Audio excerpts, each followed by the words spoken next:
This house was bought in Washington. It's a really small town. Kids go to the same elementary school, middle school, and high school. Everybody just knows each other. This house in particular that my parents bought was during the market crash. So I was about 10 years old. And my mom told me that this particular house was really cool because it was about 20 years old. She was trying to hype me up to move into that house, but I particularly didn't like it. And I think my mom knew that because I told her that it felt really dark and gloomy.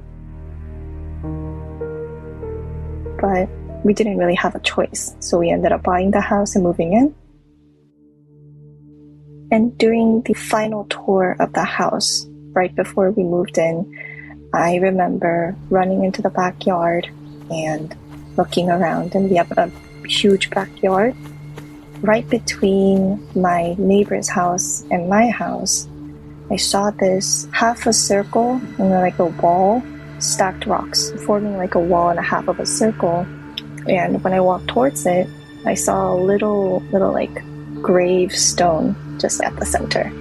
And of course, as a kid, I knew what that was. So I was creeped out. So I went to my dad and I told him what I saw. And he just told me, "Oh, that's probably the neighbor's pet grave. Don't worry about it. Just disregard it." And I was like, okay, believing my dad. We moved in, and I always felt a little icky in the house for some reason. It felt like somebody was always watching me or following me. I felt like there was like a presence behind my back. But I tried my best to ignore it, thinking that I was adjusting to the new house.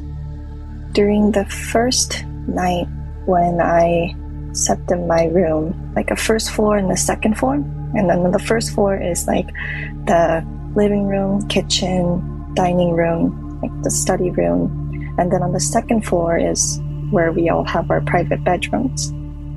And when you walk up the stairs and down the hallway, the first room is my brother's room, and the second room is my mom's room, and then the last room is mine. So there's nothing else beyond that hallway. What happened was that when I first slept in my room, I didn't like it. I just felt really scared naturally, which is strange because it's not that I grew up not sleeping alone, because that's not true. I did sleep alone most of my childhood. So it was very strange to my parents and to me that I felt scared that I was sleeping in that room alone.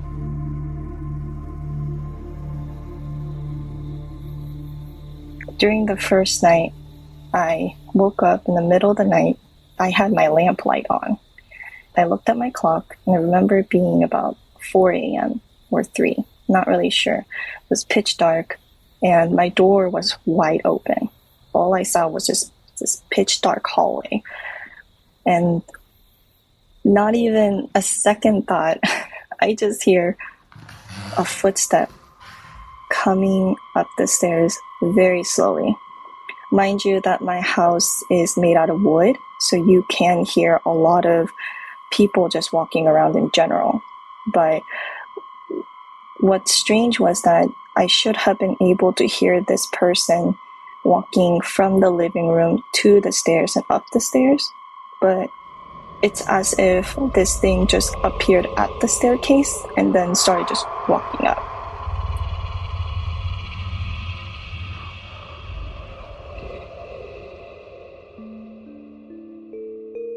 As about 10-year-old kid, I felt so scared, but I tried my best to rationalize the situation and thought that maybe it was my brother or my mom. As this thing was walking up the stairs, it ignored my brother's room, the first room, and then it kept walking, and then it ignored my mom's room, and then it stopped right outside my doorway, as if it just disappeared right in front of my door. I don't think I slept that night. I felt so scared. that when I told my mom what happened the next day, I heard these footsteps a lot around my house. It was on a daily basis, every night, but my mom kept telling me, don't worry, it's the crows. It's just because the house is old, don't worry about it.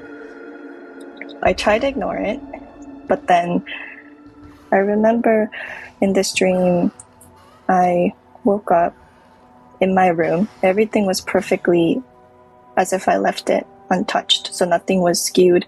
And so I thought that I was awake. But then when I looked at the doorway towards my door, I just saw this little girl with white hair and white dress, just standing there. For some reason, my first instinct was to throw whatever I had on my bed to the ghost. And I had my books at the time. And so I started throwing all the books that I had on my bed towards the girl to maybe make it go away or scare it away. But it didn't do anything. It just stood there. And then I think I just woke up. So she didn't particularly attack me. It's just that I just woke up, and then I felt this cold chill going down my spine, and I just didn't sleep that night either. As these scary experiences built up, I told my parents that I didn't want to sleep in that room anymore. And I think I was about 11 years old when I confessed to them that I can't sleep in my room, it's too scary. And at this point, I was also bothering my parents a lot about it too. So I was standing at their doorway, peeking in, maybe I could sleep with them. Like, I was scared so much that my mom was also bothered at this point too. So she gave in and said, okay, you can sleep. And I got in our room.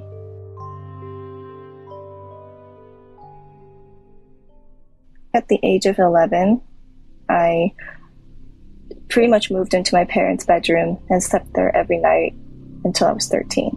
And I actually started to remember all the little details as I was writing this down. And I remember the footsteps that I heard during the first time that I slept in my room happening while I was in my parents' bedroom as well. So I would hear the same exact kind of footstep coming up the stairs in the same path, passing my brothers, passing my parents' room, and then always, for some reason, stopping in front of my room. At this point, I didn't care to tell my parents because they kept disregarding it. They kept telling me, it's the crows, it's the wind, it's just the house creaking, you're overthinking it, don't worry. So I think at the age of 13, my parents told me to move out, go sleep in my room, get over it. You're a grown up, just go sleep alone. And I said, okay. I had to just face the fact that I had to get through this. I got rid of my old kid's bed because it's like small kid size, so they got rid of it, and I started sleeping on the floor. This is when the footsteps got really close. Whenever I would try to sleep, I would hear this footstep right above me going in circles. It was right about the length of my body, basically. So it was as if it was walking in a circle above my body, just like over and over again for hours. It never stopped. And when it started, I got so scared, thinking that is somebody up in the attic? What's going on? Did somebody break in? And so I remember telling my dad, and he said that he already checked the attic when we moved in. Nobody's there. So whatever you're hearing is probably the crows. It's always the crows. It's nothing else. It's always the crows. So I said, okay, it's the crows. It's the crows. But this footstep it just didn't sound like crows don't walk like a human. So I couldn't deny the fact that something was happening around me. And so I tried to ignore it. And this is before like iPhones were out. So I had to ignore these footsteps by reading books and just trying to mute the sound. But it happened every single night, only in my room. I asked my brother, never happened to him. about a month in, I was falling asleep, and this is when I first experienced my sleep paralysis. I was laying flat on my back, trying to relax, trying to go to sleep. As I was starting to feel like I was falling into sleep, I felt this weight pressing on my arm, my chest, and my legs. And suddenly I couldn't move, but I knew that I was awake. So I opened my eyes, and my eyes could move around. I could see the ceiling, I could see the walls, the windows, everything, but my body wasn't moving. At this point, I'm thinking, okay, so I'm going through sleep paralysis because I've heard this before from my friends, so I knew what was happening, and I was trying to rationalize and just try to move my body. And as I was trying to move my body, all I heard was these like little kids laughing above my head, just cackling, laughing at me, and they're enjoying this situation. They're just having so much fun. And I think I felt about at least 4 kids just above me, laughing, watching me. And I felt so scared, of course, as a kid. I tried to move my body, keep shaking it, and when I finally broke out of it, I just stood up, got into a fetal position, and just froze. Mind you that I've bothered my parents so much at this point that when this happened, I didn't say anything. I just huddled in the corner, and I just processed it on my own, because I knew that if I went to my parents, that they would just get annoyed with me, or they would tell me like, you're dreaming, don't think about it, it's fine. So things were getting a lot worse. I was getting sleep paralysis every time, and a little too often. I started to see this pattern where if I didn't sleep by 3 a.m., I would get sleep paralysis. And so there was a timer now that if I got into bed and slept before 3, everything was fine. I would still hear the footsteps, but no sleep paralysis.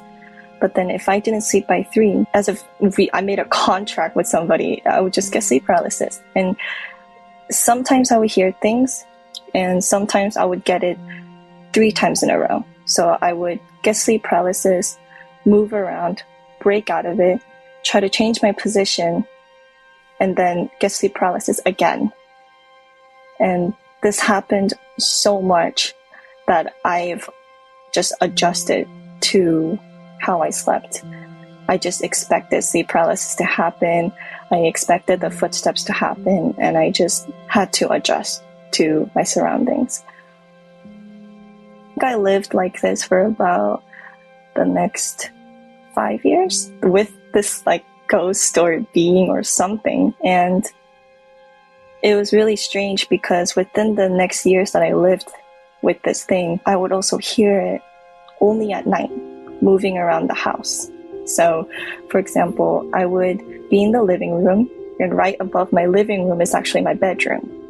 So I'll be in the living room with my mom watching the TV, and I would hear this footstep going in circles right above me in my bedroom. And so I told my mom, I was like, Mom, do you hear that? That's the footstep I'm telling you about. It's the footstep that I've been complaining. What the heck is that? And then she goes, don't worry, it's the crows. And I'm like, okay. At this point, nobody's believing me. I'm like, I swear to God, it's not the crows, but nobody's going to believe me. So I just kept it to myself again and again every time it happened. And I think around at the age of 16, I got really depressed, and I think I started caring less about what was happening around me in general.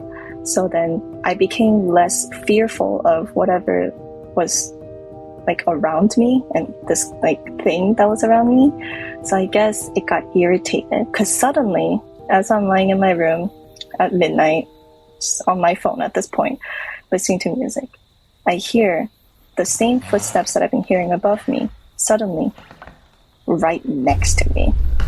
So at this point, it has shifted from the attic to my room, which has never happened before. So as I'm hearing this footstep going in circles right next to me, I take off my headphones and I look around to see where this creaking is coming from. And it was right above the air vent in my room.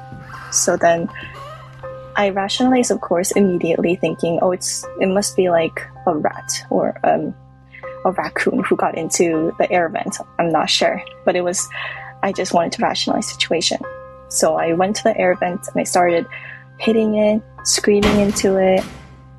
And my parents at this time, I don't know what they were doing, but they didn't question anything I was doing, whatever I was doing. They didn't care.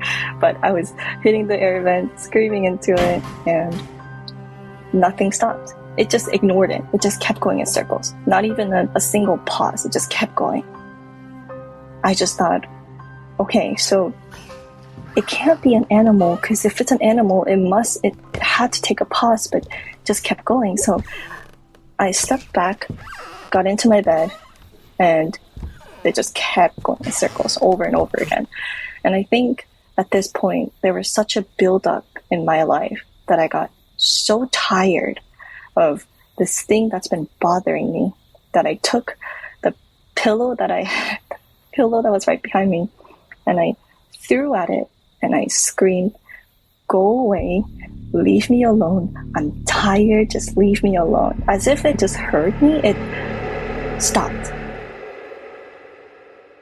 Like a pin drop, it just stopped right after I said that. And then I took a breather thinking, wait, did it actually stop? What's going on? And I waited and nothing was happening. There was no footstep in the attic. There was no footstep next to me. And I just thought, okay, did I actually make it stop? So I don't really remember too much, but I just wanted to ignore it again. And so I went to bed, woke up, and I think after I did that, the air kind of felt a little lighter. It felt like whatever was following me and watching me right behind my back kind of just felt a lot further away. It's not that it disappeared, it just felt like it was watching me at a further distance. When I got older in college year, when I go back to my house and visit my parents, I still felt this ghost that was following me around, but I definitely didn't feel scared anymore. I couldn't care about it. And I think that's when it just left me alone. I still heard the footsteps once in a while, but I just didn't care at that point. I felt like it was just a part of this house and I accepted it, but I didn't fear it. And I think that's when it really helped to live in that house and not feel so stressed. I think it was just that when I was little, I was so scared of this ghost that it wanted to make fun of me for it. And I still don't know what happened to that grave, actually. I did go back to the backyard of the house after a couple of years, and when I checked it out, somebody actually put a bunch of leaves on top of it. So I didn't want to touch it and unravel it because I felt like something might get angry, so I just didn't touch it. But it's still there. It has the same circle that I saw, and I know that there's a tombstone or a grave under there. And when I tell my parents about this story, they still don't believe me. My mom and my dad is very much like, that never happened. You're overthinking it.